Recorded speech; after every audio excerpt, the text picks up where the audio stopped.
Welcome to story Stellar ഭാഗം 34. ശ്രീദേവ് തിരിച്ചെത്തിയ ആ ദിവസം തന്നെ ആര്യൻ റൂമിലിരുന്ന് പൈസ എണ്ണുകയായിരുന്നു. അവന്റെ തൊട്ടടുത്ത് ഒരു പൊളിഞ്ഞ ഒരു പൈസ കൊടുക്ക ഇരിപ്പുണ്ട്.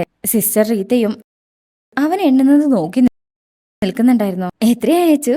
സിസ്റ്റർ ഒരു കുസൃതി ചിരിയോടെ അവനെ നോക്കി ചോദിച്ചു. ഒന്നും കഴിഞ്ഞില്ല സിസ്റ്ററെ, എണ്ണിക്കൊണ്ടിരിക്കല്ലേ. തന്റെ എണ്ണൽ തടസ്സപ്പെടുത്തിയ ദേഷ്യത്തിൽ ആര്യൻ മറുപടി പറഞ്ഞു.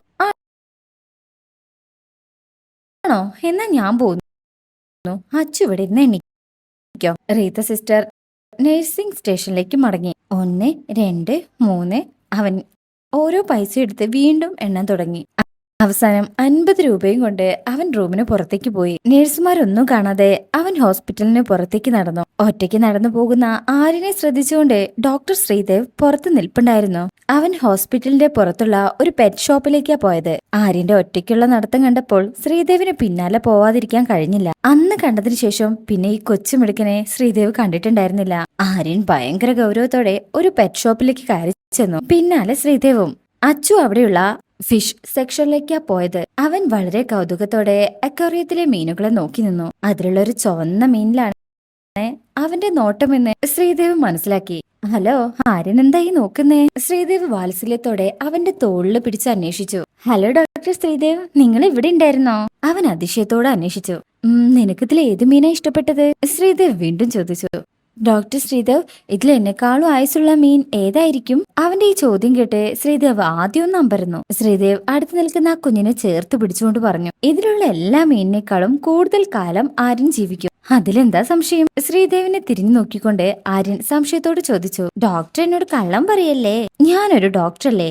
നിനക്കെന്നെ വിശ്വാസമില്ലേ? ഇതിലൊരു മീനിനും ആര്യന്റെ അത്രയ്ക്കും ആയുസില്ല. ശ്രീദേവ് അവനെ വിശ്വസിപ്പിക്കുന്ന തരത്തിൽ പറഞ്ഞു. പക്ഷെ ആര്യൻ അതിന് മറുപടി ഒന്നും പറഞ്ഞിരുന്നില്ല. അവൻ നേരെ പോയി ഷോപ്പിലെ ആളോട് ചോദിച്ചു. ഇതിൽ ഏറ്റവും ആരോഗ്യമുള്ള മീൻ ഏതാണ്? മോനെ, ഇവിടെയുള്ള എല്ലാ മീനിനെയും നന്നായി നോക്കുന്നതാ, അതുകൊണ്ട് എല്ലാത്തിനും നല്ല ആരോഗ്യം ഉണ്ടാവും. അയാൾ കൊച്ചു കുട്ടികളോട് പറയുന്നത് രീതിയിൽ തന്നെ മറുപടി പറഞ്ഞു. പക്ഷെ എനിക്ക് നല്ല ഹെൽത്തുള്ള, മരുന്നൊന്നും കഴിക്കാത്ത, അമ്മയെ വിഷമിപ്പിക്കാത്ത നല്ലൊരു മീനിനെ വേണം. അവൻ പറഞ്ഞു തീർന്നതും ശ്രീദേവ് അന്തം വിട്ട് ആ കൊച്ചു പയ്യനെ നോക്കി നിന്നു.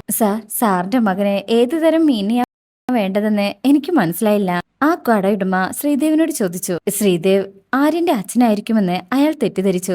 അവനത് തിരുത്താനും പോയില്ല. ആ കാണുന്ന റെഡ് ഫിഷാ അവൻ ചോദിക്കുന്നത്. അതിനെ കണ്ടിട്ട് നല്ല ആരോഗ്യമുണ്ടെന്ന് തോന്നുന്നു. അവൻ അലസമായി അയാളോട് മറുപടി പറഞ്ഞു. ഓ ഷ്യൂർ.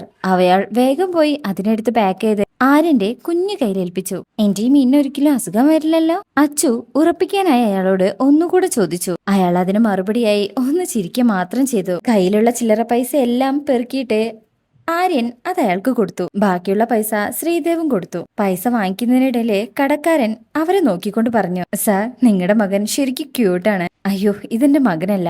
ശ്രീദേവ് അയാളെ തിരുത്തി. ആണോ? അയാൾ വിശ്വസിക്കാൻ കഴിയാത്തതുപോലെ പറഞ്ഞു. നിങ്ങളെ കണ്ട ഒരുപോലെ ഇരിക്കുന്നു. ശരിക്കും ഒരു അച്ഛനും മകനും പോലെ തന്നെയുണ്ട്. ശ്രീദേവ് ഇത് കേട്ട് അയാളെ നോക്കി ചിരിച്ചു എന്നല്ലാതെ വേറൊന്നും പറഞ്ഞില്ല.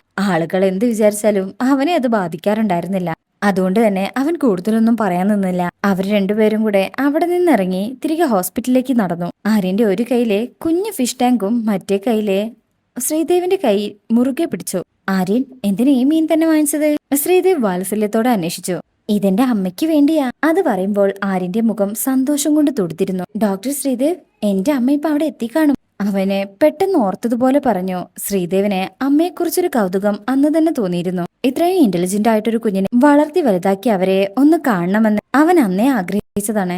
കുഞ്ഞാര്യനെ നോക്കിക്കൊണ്ട് ശ്രീദേവ് ചോദിച്ചു. എനിക്കൊരു ആഗ്രഹം, ആര്യന്റെ അമ്മയൊന്ന് കാണണമെന്ന്. നിന്റെ അമ്മയെ എനിക്ക് പരിചയപ്പെടുത്തി തരുന്നതിൽ വിരോധമുണ്ടോ? അതിനെന്താ ഡോക്ടർ, നിങ്ങൾ എന്തായാലും എന്റെ അമ്മയെ പരിചയപ്പെടണം. അമ്മയ്ക്കും അത് വലിയ സന്തോഷാവും. ആര്യനും പറഞ്ഞു നിർത്തി. ഒരു കയ്യിൽ ഫിഷ് ടാങ്ക് വെച്ച് വളരെ വേഗത്തിൽ അവൻ അവിടെ നിന്ന് നടന്നത്. അവന്റെ കുഞ്ഞു കാലുകൾക്കൊപ്പം എത്താൻ ശ്രീദേവ് കഷ്ടപ്പെടുന്നുണ്ടായിരുന്നു. ഡോക്ടർ ശ്രീദേവ്, ഞാനെന്ന് പറഞ്ഞില്ലേ, നിങ്ങൾക്ക് എന്റെ അമ്മയെ കല്യാണം കഴിച്ചൂടെ? നിങ്ങൾക്ക് എന്തായാലും അമ്മയെ ഇഷ്ടപ്പെടും. അവൻ നിഷ്കളങ്കമായി സംസാരിച്ചുകൊണ്ടേയിരുന്നു. അവൻ ആര്യനോട് പ്രത്യേകിച്ച് മറുപടി ഒന്നും പറയുന്നുണ്ടായിരുന്നില്ല. അവന്റെ കുഞ്ഞു വായിലെ വലിയ വർത്തമാനങ്ങൾ ആസ്വദിച്ച് നടക്കുമായിരുന്നു. എന്നാലും തന്റെ അമ്മയെക്കുറിച്ച് ഇത്രയും കരുതലുള്ള ആ കുഞ്ഞിനോട് അവൻ എന്തെന്നില്ലാത്ത സ്നേഹവും വാത്സല്യവും തോന്നി. ഹോസ്പിറ്റലിലെത്തി ലോബിയിലേക്കുള്ള പടികൾ കയറുമ്പോഴാണ് അപ്രതീക്ഷിതമായി 2 പേർ അവരുടെ മുന്നിൽ പ്രത്യക്ഷപ്പെട്ടത്. ശ്രീദേവ് അവിശ്വസനീയമായി അവരെ നോക്കി.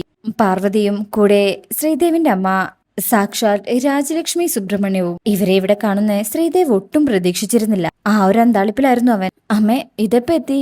അവൻ അമ്പരപ്പ് മാറാതെ ചോദിച്ചു. ഡോക്ടർ രാജലക്ഷ്മി കുറച്ചു നാളായി വിദേശത്തായിരുന്നു. മോനെ എന്ന് വിളിച്ച് രാജലക്ഷ്മി മകനെ കെട്ടിപ്പിടിച്ചു. നിന്നെ എത്ര നാളായി കണ്ടിട്ട്? അവരുടെ കണ്ണിൽ കണ്ണുനീർ പൊടിഞ്ഞു. അമ്മ എന്താ എന്നെ വിളിക്കാതിരുന്നത്? ഞാൻ അങ്ങോട്ട് വരുമായിരുന്നല്ലോ, ശ്രീദേവ് പരിഭവത്തോടെ പറഞ്ഞു. ശ്രീക്കൊരു സർപ്രൈസ് ആയിക്കോട്ടെ എന്ന് പറഞ്ഞപ്പോ ഞാൻ ഇങ്ങോട്ട് കൂട്ടിക്കൊണ്ടു വന്നതാ, പാർവതി വിശദീകരിച്ചു. പാർവതി അവനെ നോക്കി ചിരിച്ചു. അപ്പോഴാണ് അവൾ അവന്റെ കൂടെ നിൽക്കുന്ന ആ കൊച്ചുകുട്ടിയെ ശ്രദ്ധിച്ചത്. വാവ്, ഇതേതാ കുഞ്ഞ്? ഇവൻ എന്തൊരു ക്യൂട്ടാ! അവൾ വാത്സല്യത്തോടെ അവനെ നോക്കി. ആര്യൻ നാണത്തോടെ അവളെ നോക്കി ചിരിച്ചുകൊണ്ട് പറഞ്ഞു, ഹായ് ചേച്ചി. കയ്യിലെ ഫിഷ് ടാങ്ക് ഒന്നുകൂടെ മുറുകെ പിടിച്ചുകൊണ്ട് അവൻ രാജലക്ഷ്മിയെ നോക്കി ചിരിച്ചു. ഹലോ മുത്തശ്ശി. അത് കേട്ടപ്പോ തന്നെ രാജലക്ഷ്മിയുടെ മുഖം ഇരുട്ടിച്ചു. നെറ്റിച്ചുളിച്ച് ഇഷ്ടക്കേട് പ്രകടമാക്കിക്കൊണ്ട് അവരവനെ നോക്കി. നീ എന്തിനാ എന്നെ മുത്തശ്ശി എന്ന് വിളിക്കുന്നത്? ആര്യന്റെ മുഖത്തെ ചിരി പെട്ടെന്ന് മാഞ്ഞു. അവരുടെ അടുത്തുനിന്ന് അങ്ങനെ ഒരു പ്രതികരണം കുഞ്ഞാര്യൻ ഒട്ടും പ്രതീക്ഷിച്ചിരുന്നില്ല. അവൻ തൊട്ടടുത്ത് നിൽക്കുന്ന ശ്രീദേവിനെ തല പൊക്കി നോക്കി. നിസ്സഹായമായ ആ മുഖം കണ്ടപ്പോൾ ശ്രീദേവിന് സഹിക്കാൻ കഴിഞ്ഞില്ല. എന്തമ്മേത്, അവൻ കൊച്ചു കുഞ്ഞല്ലേ? അമ്മയെ കണ്ടപ്പോൾ അവൻ അവന്റെ മുത്തശ്ശിയെ പോലെ തോന്നിയിരിക്കും. അതിനിങ്ങനെയാണോ കുഞ്ഞുങ്ങളോട് പെരുമാറുന്നത്? ശ്രീദേവ് അമ്മയോട് ചോദിച്ചു. അപ്പോഴാണ് അമൃത ജോലി ചെയ്ത് തളർന്ന് അങ്ങോട്ട് വരുന്നത്. പുറത്തുനിന്ന് തന്നെ അമൃത അവരെ കണ്ടിരുന്നു. പാർവതിയുടെയും ശ്രീദേവിന്റെയും ഒപ്പം നിൽക്കുന്ന ആ സ്ത്രീയെ അവൾ വീണ്ടും നോക്കി. അതെ, അത് അവർ തന്നെയാണ്, ഡോക്ടർ രാജലക്ഷ്മി സുബ്രഹ്മണ്യം. അവളുടെ മനസ്സിൽ ഒരു ഭീതിയുടെ കടലിരുമ്പി. അവരുടെ മുഖത്തെ ആ ആട്ടിത്വം അവൾക്ക് ദൂരെ നിന്നേ കാണാമായിരുന്നു. അവൾ വീണ്ടും പഴയ 5 വർഷം മുമ്പത്തെ ആ അമൃതയായി. ആ പെരുമഴയത്ത് അഭയത്തിനു വേണ്ടി അവരുടെ മുന്നിലേക്ക് ചെന്ന നിസ്സഹായയായ ആ പഴയ അമൃത. അവളുടെ മനസ്സിലേക്ക് പഴയ ഓർമ്മകൾ നിലതെറ്റി വന്നു. മുൻപോട്ട് പോണോ തിരിച്ചു പോണോ എന്നറിയാതെ ഒരു നിമിഷം അവൾ അവിടെ തന്നെ നിന്നു. തന്നെ ഇവിടെ കണ്ടാൽ അവരെങ്ങനെ പെരുമാറുമെന്ന് ഊഹിക്കാൻ കൂടി കഴിയില്ലായിരുന്നു. അവരെന്തും ചെയ്യാൻ മടിക്കാത്ത സ്ത്രീയാണ്. അവരുടെ മുന്നിൽ പോയി പെടാതിരിക്കുന്നതാ നല്ലത്. അവൾ അവരുടെ കണ്ണു വെട്ടിച്ച് ലിഫ്റ്റിനടുത്തേക്ക് നടന്നു. അപ്പോഴാണ് അവൾ ആ കാഴ്ച കണ്ടത്. തന്റെ മകൻ ശ്രീദേവിന്റെ അടുത്ത് നിൽക്കുന്നു. ജനിക്കും മുമ്പേ അവനെ ഇല്ലാതാക്കാൻ ശ്രമിച്ച രാജലക്ഷ്മിക്ക് മുന്നിൽ അവളുടെ കൈയും കാലും വിറയ്ക്കാൻ തുടങ്ങി.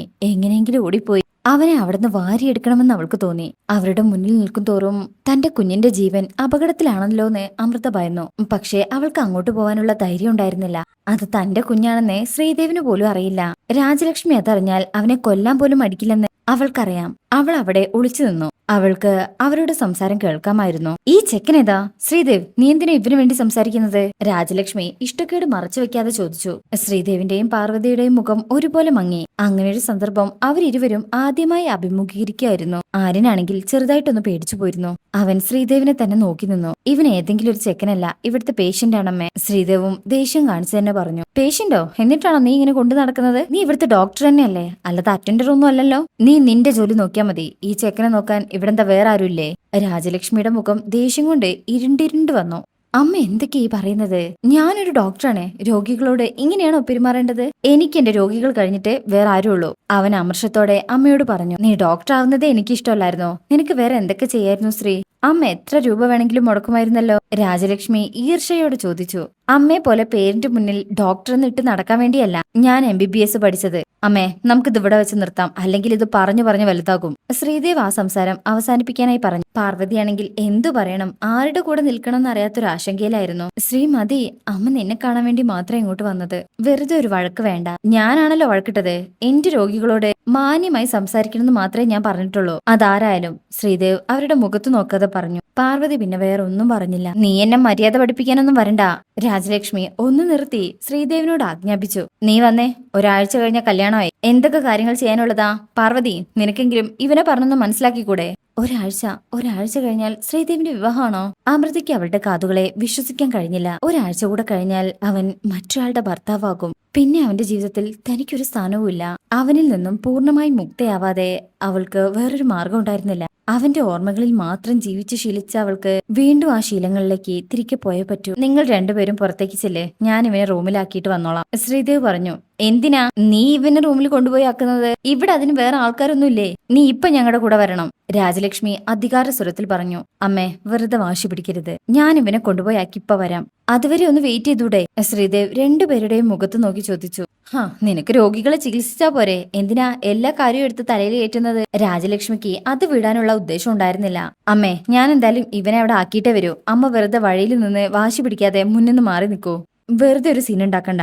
ശ്രീദേവും വാശിയിലായിരുന്നു. പാർവതിയാണെങ്കിൽ ഇത് കേട്ട് ആകെ ധർമ്മസങ്കടത്തിലായി. ആര്യനാണെങ്കിൽ ശ്രീദേവിനെ തോണ്ടി വിളിച്ചുകൊണ്ട് ഞാൻ ഒറ്റയ്ക്ക് പോയിക്കോളാന്ന് ആംഗ്യം കാണിക്കുന്നുണ്ടായിരുന്നു. അപ്പോഴും രാജലക്ഷ്മി ക്രൂരമായ മുഖത്തോടെ അവനെ നോക്കി. അവരുടെ ആ ഭാവം അമൃതയ്ക്ക് സഹിക്കാവുന്നതിനും അപ്പുറമായിരുന്നു. തന്റെ കുഞ്ഞിനോട് എന്തിനാ ഇവർക്ക് ഇത്രയും ദേഷ്യമെന്ന് അവൾക്ക് തോന്നി. ഇനി അവൻ ആരാണെന്നറിഞ്ഞ ആ ദേഷ്യം മടങ്ങാവുന്നും അവൾക്കറിയായിരുന്നു. അവളെല്ലാം ക്ഷമയോടെ കേട്ട് അവിടെ തന്നെ നിന്നു. തന്റെ കുഞ്ഞിന്റെ ജീവന് അതാണ് നല്ലതെന്ന് അവൾക്കറിയാമായിരുന്നു. അമ്മേ വരൂ, നമുക്ക് താഴേക്ക് പോകാം. പാർവതി പേടിച്ചാ രാജലക്ഷ്മിയുടെ കൈകൾ പിടിച്ചത്. രാജലക്ഷ്മി ദേഷ്യത്തോടെ അവളെയും നോക്കി. ശ്രീദേവാണെങ്കിൽ അവരെ മൈൻഡ് ചെയ്യാതെ ആര്യന്റെ കൈ പിടിച്ച് മുകളിലേക്ക് നടന്നുപോയി. ലിഫ്റ്റിൽ ഭയങ്കര തിരക്കായിരുന്നു. അതുകൊണ്ട് ലിഫ്റ്റ് കയറാതെ സ്റ്റെപ്പ് കയറി പോവാൻ തുടങ്ങി. ആര്യൻ പേടിക്കണ്ടാട്ടോ, അവനെ ആശ്വസിപ്പിക്കാനായി ശ്രീദേവ് പറഞ്ഞു. ഏയ്, ഞാൻ പേടിച്ചില്ല. ഡോക്ടർ ഉള്ളപ്പോ ഞാൻ എന്തിനാ പേടിക്കുന്നത്? ആര്യൻ ഉത്സാഹത്തോടെ പറഞ്ഞു. ശ്രീദേവ് അവന്റെ കുസൃതി നിറഞ്ഞ മുഖത്തേക്ക് നോക്കി ചിരിച്ചു. ഡോക്ടർ ശ്രീദേവ്, നമ്മൾ നേരത്തെ കണ്ടത് നിങ്ങളുടെ ഗേൾഫ്രണ്ടിനെയാണോ? ആര്യൻ ചോദിച്ചു. അതെ, ശ്രീദേവ് മറുപടി പറഞ്ഞു. നിങ്ങൾ കല്യാണം കഴിക്കാൻ പോവാണല്ലേ? അവനെല്ലാം അറിയുന്നത് പോലെ ചോദിച്ചു.